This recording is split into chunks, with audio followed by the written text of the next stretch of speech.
Nobody knows what rock bottom truly is until they've hit it. Being abruptly fired from a job you've worked at for the past 10 years, and then catching your girl cheating on you with your replacement, really makes a man think. Hell, my student loans aren't even paid off yet. What a shit show this life is. After a rather boozy night that consisted of sending out about 4 dozen resumes and horrendously written cover letters, I passed out. When I woke up the next morning, I decided to at least try and make some money at home while I was waiting for an interview. At that moment, I thought that the best way to go about this was completing those internet surveys that yielded $5 Subway gift cards and other shit like that after about an hour of answering questions. I mean, I didn't have any other marketable skills that could have yielded immediate income. It was either that or wasting the day away playing computer games. At least I wouldn't have to pay for food. I did these surveys for about 5 hours before nearly passing out. It was way more excruciating than I had originally anticipated. At the end of those 5 hours, I had accumulated about $45 in cash and gift cards. $9 an hour. Not like I was making much more than that before. I was about to close up my laptop for the day and head to the bar in an attempt to drown out my melancholy when I first saw it. It shouldn't have even been noticeable, but for one reason or another, it was. At the bottom corner of the website that I was on existed a tiny, singular advertisement. Maybe it was the simplicity that got me. Plain black letters on a tacky font that read, "Surveys for Cash," overlapped by a completely white background. At least they were direct about the message.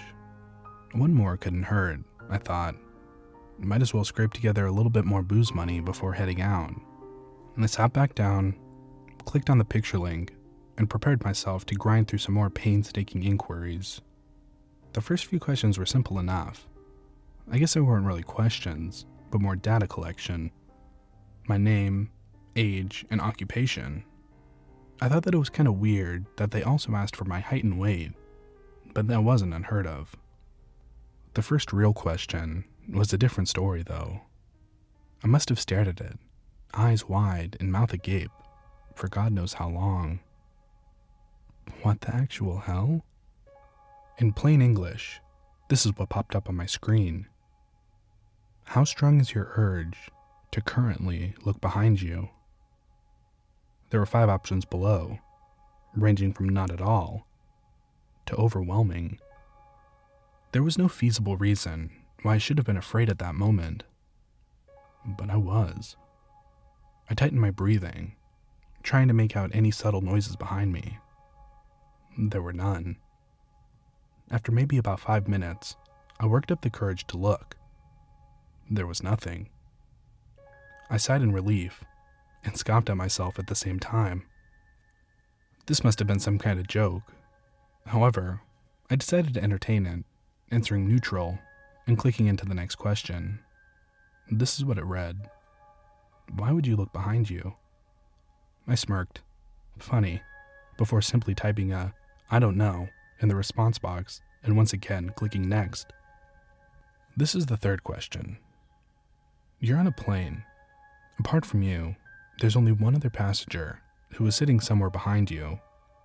At some point, you get up to go to the washroom and find that the man is gone. You check to see if he's in the only bathroom in the plane, but he isn't. What do you do? Again, I must have stupidly stared at it for nearly 10 minutes. Was this some kind of obscure personality test? I mean, it must have been, right? Right? I put the same answer that I used for the last question. I don't know. It was true. I didn't know. How was I supposed to answer this shit? I clicked next again, now more intrigued than anything. The fourth question went like this. You wake up in woods unfamiliar to you. It's nighttime, and the moonlight provides you with only slight visibility. About 30 feet away from you, there's a small, dimly illuminated cabin. The door is open, and a smiling woman is motioning for you to come in. Do you go? Explain why. This question wasn't necessarily weirder than the last one, so my conjecture that this was some kind of odd personality test was still feasible. I actually make an attempt to answer this one, Something along the lines of going into the cabin because there's simply nowhere else to go. Once again, I clicked next. I probably shouldn't have. The questions started getting fucked up. They weren't too gory or explicit, not anything like that.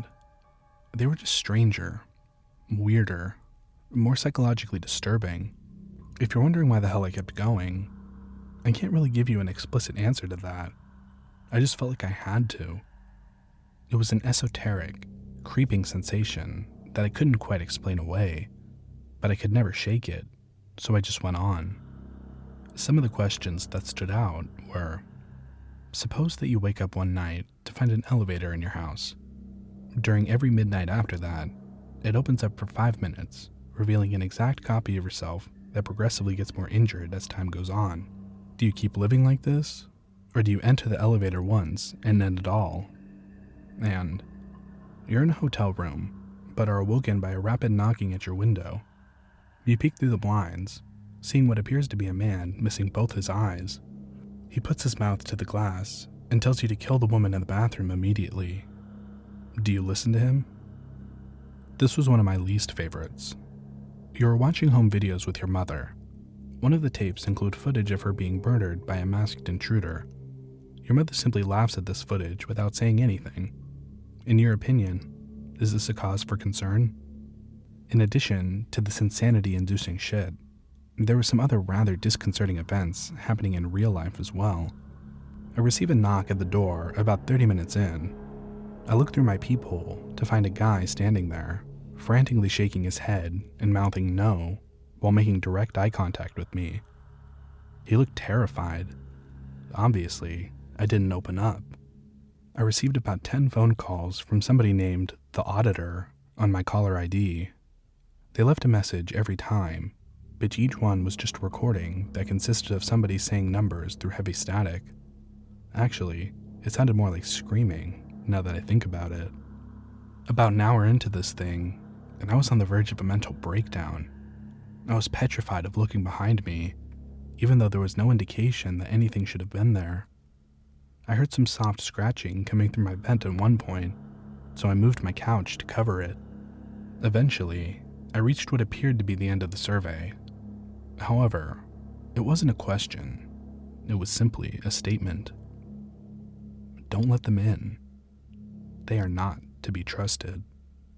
Almost as if it were on cue, I heard more knocking at my door about 5 seconds after reading this. As slowly and silently as I could, I moved over to look through the peephole once again. It was a different person than the one I'd seen earlier. She was a woman, looked to be in her mid-20s. She was wearing a thick blazer, despite it being 90 degrees outside. She was also wearing sunglasses, so I could never really tell where she was actually looking. She eventually took a piece of paper out of her pocket and slipped it under the door. I looked down and read it. It's lying. Leave your apartment immediately. It's been about a half an hour since. I can't bring myself to look at my computer screen, nor the woman outside. She's still there. I can see the shadows of her feet from underneath my door. I heard my bedroom window open a few minutes ago, but I've since jammed the door shut with a chair. I can hear some kind of distorted muttering coming from behind it now. Maybe rock bottom wasn't so bad. But what the fuck am I supposed to do here?